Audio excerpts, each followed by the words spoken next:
Ah, yes! It looks like a great day for some Nintendo 64. But did you know that not every game looks great on the Nintendo 64? One such game is none other than Shadow Man. Didn't mean to hold that backwards.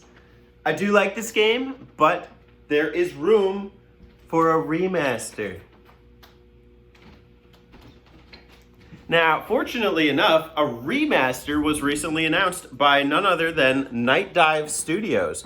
I want to talk about that and my hopes and expectations. Before I do, I want to talk about my obstacles with playing this game in its original format on the Nintendo 64.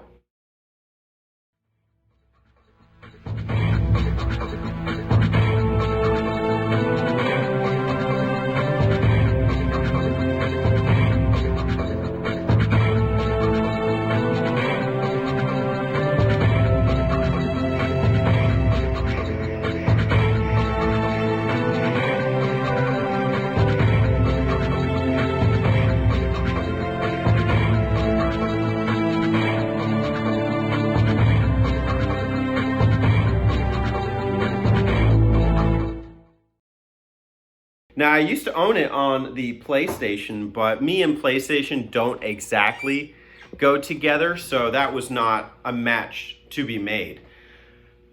Multimaster and SNES Mapper recently recommended Shadow Man to me and to others, namely based on my table topics about non-white gaming characters. So I was excited to give it a try and, try it again, especially on a platform that I really like. Off the bat, conceptually, I like this game. You have a very interesting black male protagonist, which is something in and of itself that is fascinating, especially for its time. What is this, 22 years old? So we have Michael Lepois, who is kind of a dark soul hunter, and he hunts dark souls in the dead realm in order to prevent the apocalypse from happening. I had a dream, Shadow Man, a real bad dream, a dead side dream. The five are here, the herald of the apocalypse. Beacon's fire confirms everything I feared. The end's coming, Shadow Man. An ancient prophecy tells of the return of a great evil to Deadside. A terrible force gathering dark souls to its darker heart and using their power to cross over into this world and bring about apocalypse. I must stop this evil from bringing about the end of all things. And it's interesting. Even the setting, I think it happens in Louisiana. So you have kind of like this really uncommon aesthetic, whether it be even today or 20 years ago. With that being said, this game is a victim of time. It hasn't aged particularly well. The graphics in and of themselves are just a sight to behold. Okay, so you start off in Live Side, which is kind of like this swampland Louisiana, I guess, and you come upon a church. Everything is like just different shades of the same color of yellow, as far as like the backgrounds. And it reminds me of like the textures of the walls in Ocarina of Time that people tend to describe as like puke, mud, brown. I'd say this is worse. It's not a sight to behold. There's even segments like a cutscene where a dog starts barking at you and you can literally see the pigments of the dog change in mid cutscene. It's not the finest showing that the Nintendo 64 has to offer. So, okay, I'd be willing to kind of let that go. The game controls well, it plays well, especially as a third-person shooter. But then once you get to Deadside, everything gets really dark. And I don't mean in just a spooky way. It's really hard to see anything. You navigate through these tunnel sections and you don't have a light, and sometimes the screen could be pitch black. It's really hard to navigate that alongside the fact that there are muddied textures, including in Deadside. Add to the fact that this is this has 3D platforming elements, and that it's really hard to make out exactly what platforms you're supposed to be jumping on. That makes this very difficult. I do have a couple other nuisance areas, like the sound of the gun is particularly jarring. It's not pleasing to the ears, so I tend to put the volume down when I play this game, just high enough so I can hear it and any dialogue. And the dialogue does sound good, but that gun does not.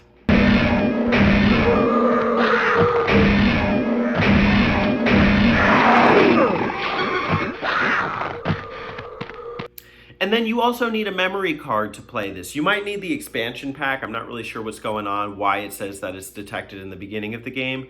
But with the memory card, you need about 73 blocks. That's about half of the memory card space. Meaning, if you buy one memory card for the Nintendo 64, you can store 2 save files for Shadow Man on it. Very bizarre.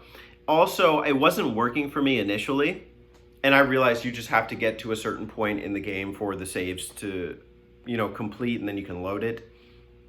So that's what I found out, but still very odd. Okay, so there are some clear obstacles to being able to fully enjoy what Shadow Man has to offer.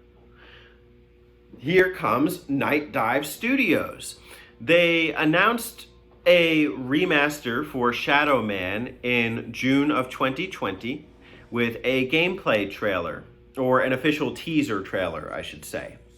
And then they came back and released another one, a second teaser trailer in September of this year, where I think they outlined what some of the improvements they're going to make to the game are and why this is really something to look forward to. So throughout the video, they put on a couple text screens. And the first one, they talk about improved gameplay, AI, and physics.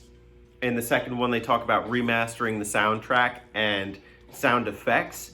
And in the third title screen, they talk about new visuals, dynamic lighting, and post-processing effects. So I'm not sure what all of that means, but I do know that based on what I saw in both trailers, the game looks a lot more playable. The fact that I can distinguish what the platforms are and the walls, and that it's outfitted for modern resolutions on TVs and computers makes it a far more desirable experience.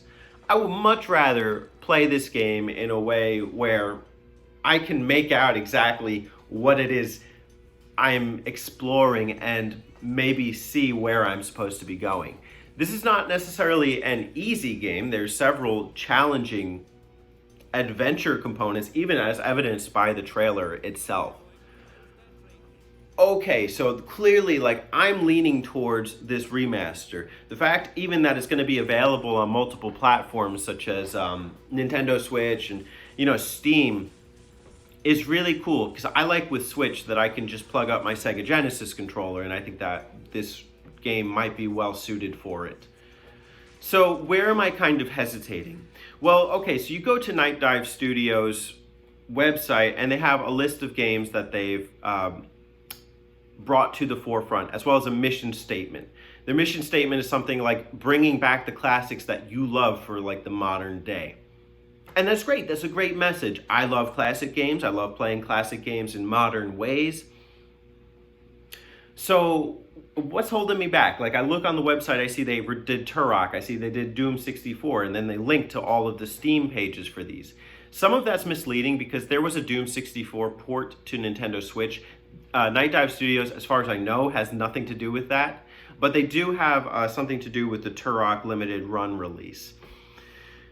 I learned that Nightdive Studios did a project called System Shock. It was Kickstarter backed in 2016, and it was slated for this year, 2020.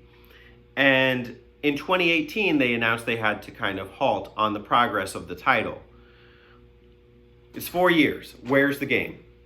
I don't care about System Shock. I don't know about System Shock. But my thing is, if they have a project that they're working on and, they've diverted their attention from that to work on Shadow Man, I don't know that they're really putting their all into one port. Granted, I've seen reviews for the Turok Switch port and people seem to be pretty pleased with it. So I probably shouldn't be so worried. But then in the trailer, they don't even have a release date for Shadow Man. It's still TBD. So what does that mean? When are we getting this game? Is it coming out next year? Is it coming out in 5 years? Is it going to come out when the Switch is replaced by a new Nintendo console? I don't know. I hope we get it soon. I want to be able to play and fully enjoy what Shadow Man has to offer because there is a lot of greatness there. Based on what I've seen, it looks like this company has already done a lot of the legwork for like the later parts of the game, stuff that I haven't come into contact with yet, and it seems like they are treating it pretty faithfully. I appreciate their mission statement. I appreciate their catalog of games that they've worked on bringing to modern platforms. I still have to raise my eyebrow at a couple of the points that are not specified right now. But when it comes out, when it hopefully comes out, I will definitely be jumping on it and letting you know what I think. I've got high hopes and expectations for Shadow Man, and I think you should be on the lookout for it too. When it comes out, I'll try and give it its fair share and do a follow through. But have you played Shadow Man? Did you get far? What did you think? And will you be picking up the remaster when and if it comes out? In the meantime, I'll have to kind of keep struggling through this one, but you know, I do love me some Nintendo 64.